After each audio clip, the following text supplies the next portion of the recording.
Car nous qui vivons, nous sommes sans cesse livrés à la mort, à cause de Jésus, afin que la vie de Jésus soit aussi manifestée dans notre chair mortelle. 2 Corinthiens 4, 11.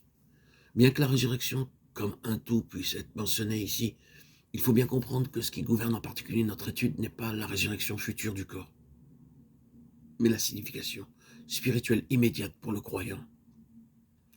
Son étendue est très vaste, mais nous chercherons délibérément à rester dans les limites strictes de la vérité essentielle et pratique en utilisant les illustrations bibliques qui nous paraissent plus utiles et qui soutiennent cette vérité.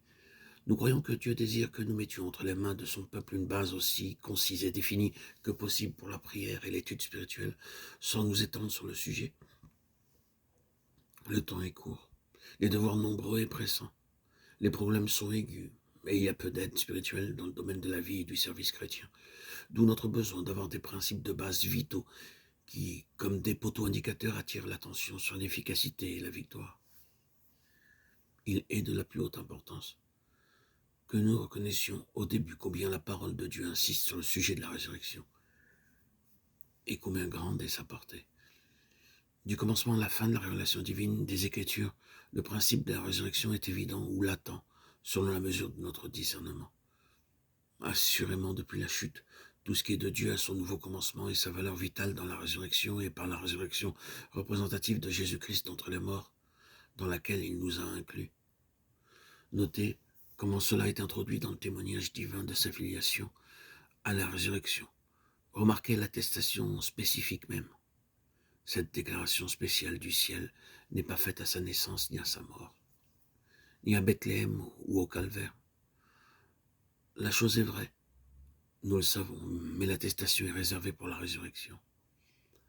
Déclaré fils de Dieu avec puissance selon l'esprit de sainteté par sa résurrection d'entre les morts. Romains 1, 4.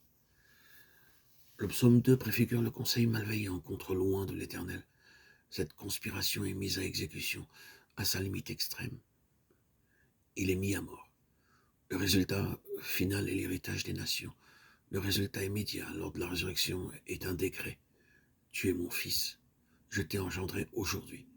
Il est le premier-né d'entre les morts, le représentant d'un genre de filiation spécifique et particulier. Psaume 2, verset 7. Plus tard, en présence d'un conseil hostile, l'assemblée des croyants eut recours par la prière à ce même passage, et aussitôt elle reçut une reconnaissance divine. Le lieu où ils étaient assemblés trembla, ils furent tous remplis du Saint-Esprit, et d'autres résultats triomphants eurent lieu. Actes 4, 25, 31.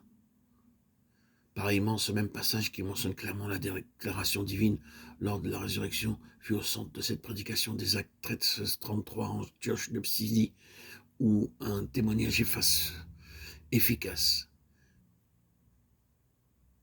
prit naissance.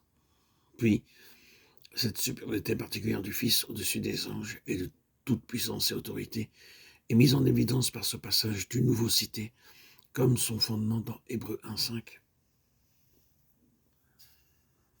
Et ceci a trait à la domination totale de la postérité de Christ dans l'univers, et aussi au détrônement du Seigneur de la mort, Hébreux 2.5.15. Or ceci a été dit simplement pour indiquer où Dieu a posé son sceau formel, et faire connaître combien Dieu éprouve une grande jalousie pour un témoignage de la résurrection de Christ.